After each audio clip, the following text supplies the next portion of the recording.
Hello friends, good morning.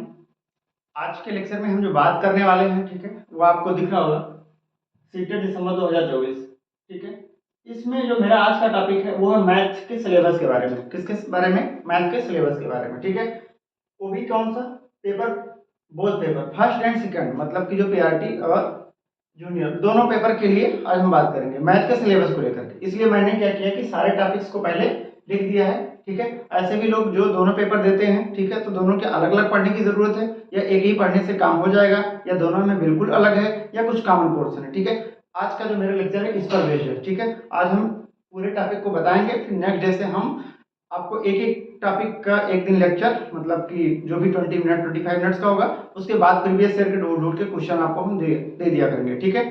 चलो देर न करते हुए हम लोग स्टार्ट करते हैं, ठीक है। इसके पहले हम सीटेट दिसंबर 2024 का पेपर पैटर्न को लेकर के वीडियो बनाया था। आप लोग अगर नए हैं तो उसको भी आप लोग देखिए, ठीक है। चलो हम लोग शुरुआत करते हैं। पेपर फर्स्ट बोले तो क्लास फर्स्ट टू फाइव के लिए, ठीक है।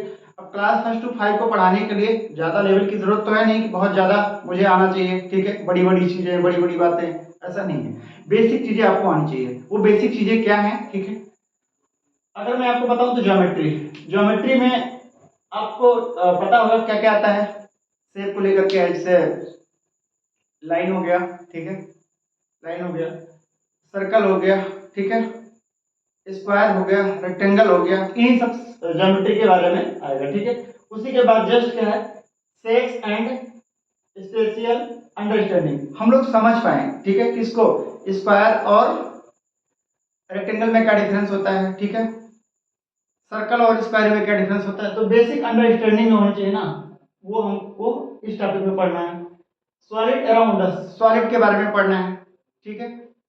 सॉलिड आप समझ रहे हैं कौन सी जो चीज खोखली है, कौन अंदर से मतलब भरा हुआ है, ठीक है, उसके बारे में। सॉलिड अराउंड अस बहुत आसान सा टॉपिक है ये, मतलब बहुत छोटे छोटे हैं, ठीक है। नंबर्स, नंबर्स तो आपको पता ही होगा, नंबर्स तो आपको पता ही होगा। इसमें आपके आल नंबर्स आ सकते हैं। आल नंबर्स में आपका इरेशनल नंबर हो सकता है ना, क्योंकि वो थोड़ा सा बड़े क्लास का हो जाता है। बाकी नंबर्स के बारे में आप यहाँ देखेंगे, ठीक है। आपका हो गया नेचुरल नंबर, हो गया इंटीजर, हो गया, और ठीक है, डेसिमल हो गया, और natural number, whole number, integer, prime, ये सारे नंबर्स, ठीक है। ये सारे नंबर्स आपको इसमें देखने को मिल जाएंगे।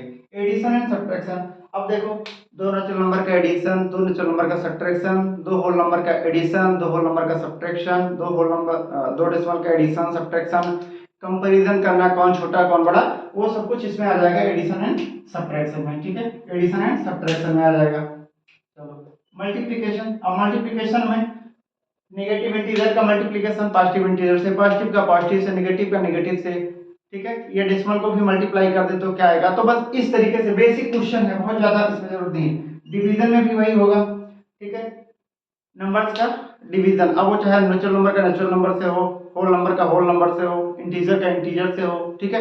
इस तरीके से आपको इसमें मिल जाएंगे। किसमें? डिवीजन में।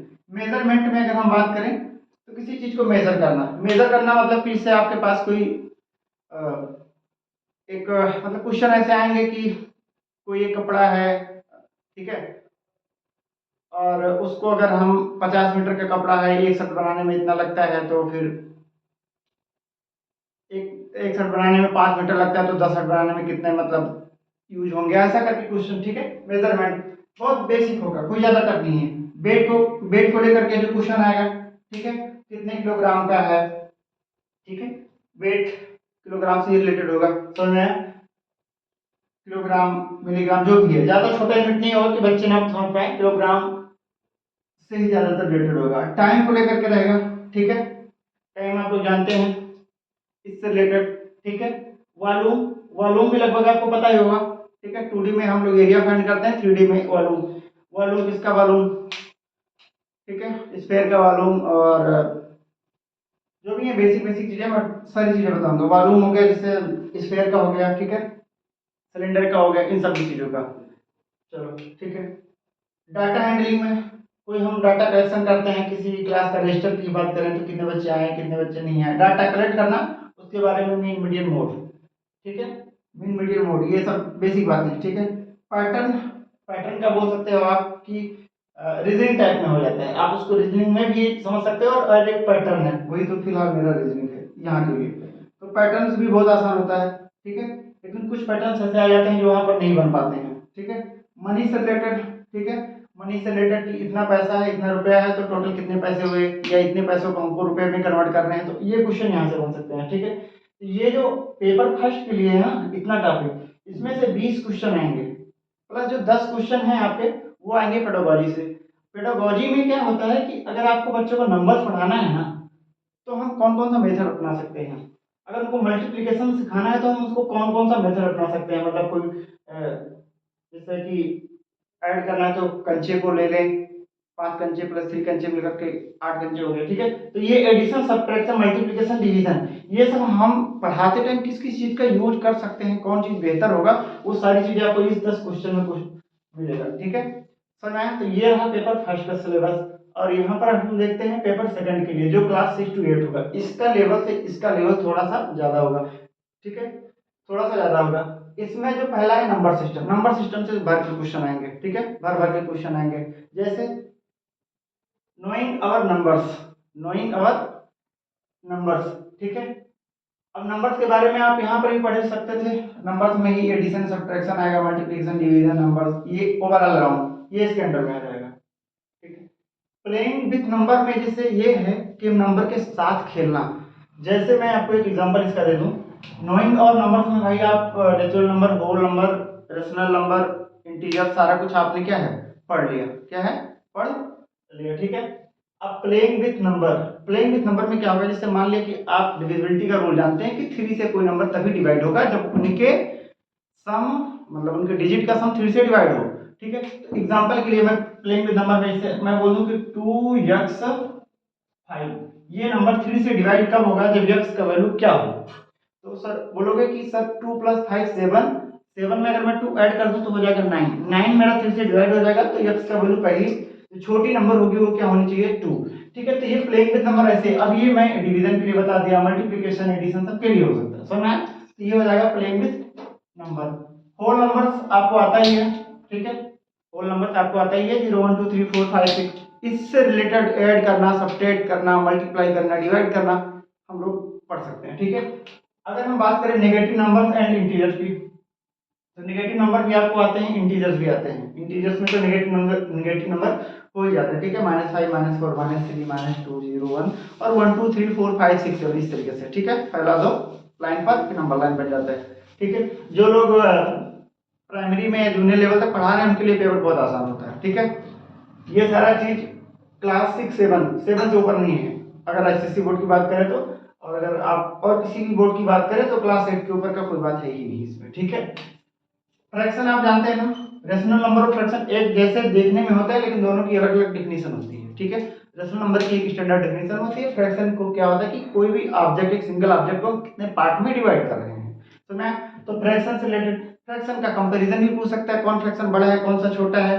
नेगेटिव फ्रैक्शन भी हो सकते हैं, पॉजिटिव फ्रैक्शन भी हो सकते हैं, कौन से फ्रैक्शन इक्वल है आपस में, ये सारी चीजें आपको इस फ्रैक्शन में मिल जाएंगी, ठीक है। यहाँ से बहुत ही इंपॉर्टेंट है, मतलब इसमें से क्वेश्चन तो आता ही आता है, कई नंबर दे देगा, बोलेगा कई फ्रैक्शन दे देगा, बोलेगा कि arrange increasing order, arrange and decreasing order, खैर ये तो हो गया आपका नंबर से रिलेटेड। अलजेब्रा, ठीक है, बीजगणित जिसको हम लोग बोलते हैं, इंट्रोडक्शन टू अलजेब्रा, ठीक है। इंट्रोडक्शन टू अलजेब्रा भी ज्यादा कुछ है नहीं, ठीक है। अलजेब्राइक एक्सप्रेशन होंगे, ऐड करना, सब्ट्रैक्ट करना, मल्टीप्लाई करना, डिवाइड करना, डिवाइड करके क्वेश्चन पूछना, रिमाइंडर पूछना, यही सब ज्यादा टफ नहीं होता, ठीक है। रेशियो एंड प्रोपोर्शन, ये आपका थोड़ा सा है अलग लेकिन ज्यादा टफ नहीं है, रेशियो एंड प्रोपोर्शन, ठीक है। कहाँ रेशियो अप्लाई होगा, कहाँ प्रोपोर्शन अप्लाई होगा, मैं बता दूंगा आपको, ठीक है, आसान आसान है। ज्योमेट्री, ज्योमेट्री से भी क्वेश्चन आएंगे आपके, लाइन से हो गए, सर्कल से हो गए, ठीक है। ज्योमेट्री में आपके क्वेश्चन आएंगे, लाइन से हो गए, सर्कल से होंगे, और स्क्वायर से रिलेट करके आ सकता है, पैरेललोग्राम से भी आ सकता है, और रेक्टेंगल से भी आ सकता है, मतलब बेसिक ज्योमेट्री जो है वो आपकी यूज हो जाएगी। बेसिक ज्योमेट्रिकल आइडियाज, 2D के बारे में आपको क्या आइडिया है, जैसे आपका सर्कल हो गया, ठीक है, स्क्वायर हो गया, रेक्टेंगल हो गया, पैरेललोग्राम हो गया, ठीक है, ट्रेपेजियम हो गया, ये सब आपके 2D में है, तो basic geometrical ideas in 2D। Understanding elementary shape 2D and 3D, अब 3D के बारे में भी बात आ गई, 3D में जैसे आपका माचिस का डिब्बा हो गया, ठीक है, जिसको हम लोग क्यूब या क्यूबाइड बोल सकते हैं, ठीक है, ये आपके 3D में हो जाएंगे। आपका कोन, ठीक है, सिलेंडर, स्फीयर, ये सब किस में आ जाएंगे?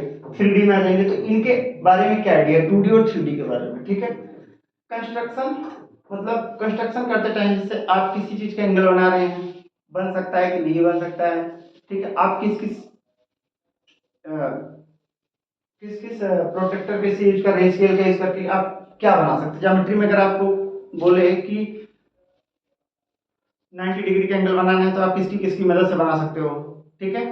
तो फिर इससे रिलेटेड आपके क्वेश्चन होंगे कंस्ट्रक्शन से, ठीक है। सिमेट्री या रिफ्लेक्शन, सिमेट्री रिफ्लेक्शन भी आपका कोई ज्यादा डिफिकल्ट टॉपिक नहीं है। और मैं मेंसुरेशन, मेंसुरेशन में अगर बात आएगी, ठीक है, ये आपका जो 2D और 3D आप पढ़े हैं ना, 2D और 3D, पहले मैं 2D और 3D पढ़ाऊंगा, इसके बाद में मेंसुरेशन। मेंसुरेशन में क्या होगा कि एरिया फाइंड करो, ठीक है, अगर 2D में है तो, 3D में है तो वॉल्यूम फाइंड करो, ठीक है। 2D में ही है अगर तो पैरामीटर के बारे में बात कर सकता है, 3D में है तो उसके टोटल सरफेस एरिया के बारे में, वॉल्यूम के बारे में, तो ये यहाँ पर आ जाएगा मेंसुरेशन में। डाटा हैंडलिंग में आपका मीन मोड मीडियम, ठीक है, ये 3 चीजें कहाँ पर आ जाएंगी आपके डाटा हैंडल में आ जाएंगी। समझ आया? डाटा हैंडल में ये यहाँ से इस बार जो क्वेश्चन आया था वो थोड़ा सा डिफिकल्ट था, ठीक है, सबसे हो सकता है साल में हो पाया हो, ठीक है, डाटा हैंडलिंग से। तो ये टॉपिक अच्छे से पढ़ना चाहिए, मतलब एक फार्मूला होता है, ठीक है। और भी कुछ चीजें हैं जो हम बताते रहेंगे। इसमें भी ये जो टॉपिक इतने थे, इसमें से आपको 20 क्वेश्चन बनेंगे, ठीक है। बाकी जो रिमेनिंग 10 क्वेश्चन है वो पेडागोजी से होते हैं। पेडागोजी का मतलब यही है कि हम रेशियल प्रोपोर्शन सिखाने के लिए हम क्या क्या यूज कर सकते हैं, किसी चीज का एग्जांपल, मतलब जो कुछ इस टॉपिक को समझाने के लिए बच्चों को हम जितनी भी चीज़ों को ज़रूरत कर पाएँ कि हम उनको अच्छे से डिलीवर कर पाएँ, समझा पाएँ, वही आपका पेडागोजी है। मुझे तो जहाँ तक अभी तक यही लगता है, ठीक है। कुछ रूल हैं, कुछ रेगुलेशन है मैथ पढ़ाने के, ठीक है। थ्योरम क्या होता है, एक्सियम क्या होता है, पोस्टुलेट्स क्या होता है, इन सब के बारे में जो है ना पेडागोजी में आप कहेंगे। इस वीडियो में इतना ही, धन्यवाद। हम मिलते हैं नेक्स्ट वीडियो में, किसके साथ में? हम पहले पढ़ाएंगे आपके ये नंबर सिस्टम पेपर सेकंड के लिए, लेकिन अगर जो ये पढ़ेगा उसके लिए number, addition and subtraction, multiplication, division, ये टॉपिक आपके चारों, ये चारों टॉपिक आपके उससे कवर हो जाएंगे, ये चारों लगभग, ठीक है। जैसे जैसे होगा हम आपको बताते रहेंगे। अलजेब्रा की अगर बात करें तो अलजेब्रा इसमें ज्यादा है नहीं। ज्योमेट्री में जैसे basic geometry of 2D ideas, तो ज्योमेट्री में आपका ये आ जाएगा, ये दोनों टॉपिक, ठीक है। सॉलिड, 2D और 3D, मतलब इनको अगर आप देखोगे तो ये 2D और 3D में अगर आप हाथ से पढ़ रहे हैं तो ये तो फिर आसान हो जाएगा, ठीक है। डाटा हैंडलिंग में, डाटा हैंडलिंग में सबसे लास्ट में पढ़ाऊंगा। तो मैं वेट को लेकर के है तो यूनिट वगैरह को, जैसे ग्राम में है तो मिलीग्राम में करना, किलोग्राम में करना, इन सब से रिलेटेड आपका वेट में आएगा। सो मैं मेजरमेंट में भी ज़्यादा नहीं, सेंटीमीटर में तो 1 मीटर इज इक्वल टू कितना होगा, किलोमीटर को मीटर में कन्वर्ट करना है तो कितना होगा। ये बेसिक बेसिक आइडियाज़ है। आज के लिए इतना ही, मिलते हैं हम लोग नेक्स्ट वीडियो में। Thank you. हम पर डे मॉर्निंग में एक वीडियो आपको दे दिया करेंगे, ठीक है, जहाँ तक हो सकता है कि आपके लिए हेल्पफुल हो। अगर हेल्पफुल होगा तो आप सपोर्ट करना, ठीक है। धन्यवाद।